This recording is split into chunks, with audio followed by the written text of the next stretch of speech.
Stagflation happens when an economy experiences high unemployment rates, combined with stagnation or negative growth recession and rising prices inflation.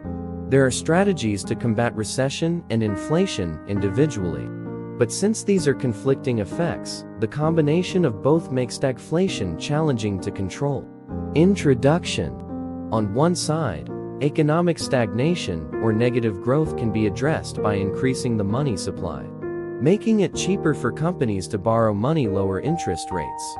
More money available leads to expansion and higher employment rates, which can effectively prevent or combat a recession. In contrast, economists and policymakers often try to control rising inflation by reducing the money supply to slow the economy down. This can be done by raising interest rates, making it more expensive to borrow money. Businesses and consumers borrow and spend less, and the reduced demand causes prices to stop rising. However, when an economy experiences stagflation, we have the worst of both sides, a recession combined with high inflation. Let's dive deeper to understand what stagflation is, its common causes, and potential solutions. What is stagflation? Stagflation is a macroeconomic concept first mentioned in 1965 by Ian MacLeod, a British politician and Chancellor of the Exchequer. The name is a combination of stagnation and inflation, describing an economy experiencing minimal or negative economic growth and high unemployment combined with rising consumer prices inflation.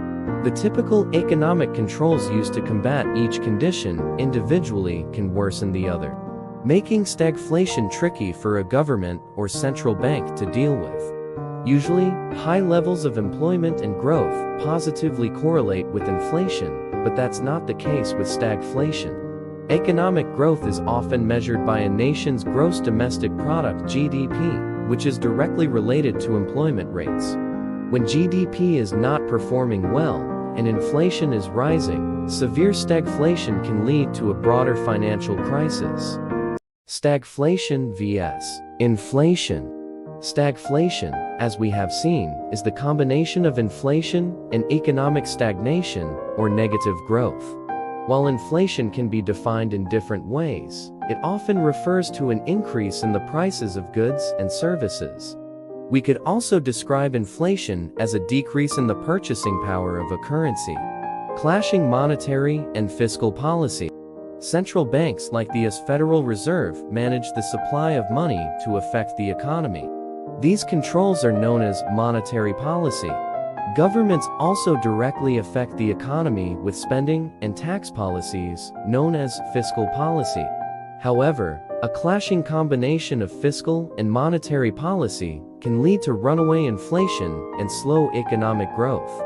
Any combination of policies that reduce consumer expenditure while increasing the money supply could eventually lead to stagflation. For example, a government may raise taxes, leaving its population with less disposable income. The central bank simultaneously may be engaged in quantitative easing, printing money, or reducing interest rates. The government's policy will negatively affect growth, while the central bank increases the supply of money, which often leads to inflation. The introduction of fiat currency.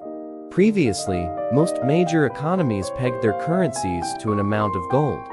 This mechanism was known as the gold standard, but was widely abandoned after World War II. The removal of the gold standard and its replacement with fiat currency removed any limits on the supply of the money. While this might facilitate the work of central banks in controlling the economy, it also risks damaging inflation levels, causing higher prices. Increases in supply costs. A sharp increase in the production costs of goods and services can also cause stagflation. This relationship is especially true for energy and is known as a supply shock. Consumers also suffer from a rise in energy prices, typically stemming from oil prices. If goods cost more to produce and prices rise, and consumers have less disposable income due to heating, transport, and other energy-related costs, stagflation is more likely to occur. How do you combat stagflation? Combating stagflation is achieved through fiscal and monetary policy. However, the exact policies enacted depend on the economic school of thought. Monetarists. Monetarist economists who believe controlling the supply of money is the most key will argue that inflation is the most crucial factor to be controlled. In this scenario, a monetarist would first reduce the money supply, which reduces overall spending.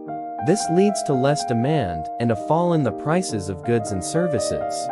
The downside, however, is that this policy doesn't encourage growth. Growth would have to be tackled later through loose monetary policy combined with fiscal policy. Supply-side economists. Another school of thought is to increase supply in the economy by reducing costs and improving efficiency. Price controls on energy, if possible, efficiency investments, and production subsidies will help reduce costs and increase the economy's aggregate supply. This lowers prices for consumers, stimulates economic output, and reduces unemployment. Free market solution. Some economists believe the best cure for stagflation is to leave it to the free market. Supply and demand will ultimately settle rising prices as consumers cannot afford goods. This fact will lead to a reduction in demand and lower inflation. The free market will also efficiently allocate labor and reduce unemployment. However, this plan could take years or decades to work successfully, leaving the population in unfavorable living conditions. As Keynes once said, "In the long run, we're all dead." Stagflation in the 1973 oil crisis. In 1973, the Organization of Arab Petroleum Exporting Countries (OPEC) declared an oil embargo on a select group of countries. This decision was a reaction to support for Israel in the Yom Kippur War. With a dramatic decrease in the oil supply, oil prices rose, leading to supply chain shortages and higher consumer prices. This led to a huge increase in the rate of inflation. In countries like the USA and UK, central banks cut interest rates to encourage growth in their economies.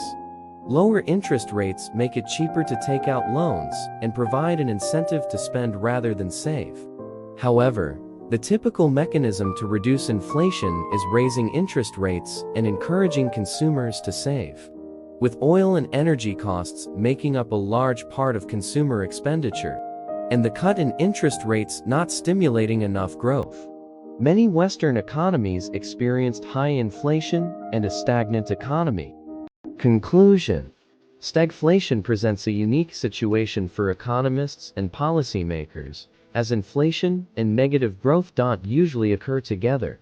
The tools to combat stagnation often cause inflation, while strategies to control inflation can lead to slow or negative economic growth. So, in times of stagflation, it's worth considering the macroeconomic context and its multiple factors, such as money supply, interest rates, supply and demand, and employment rate.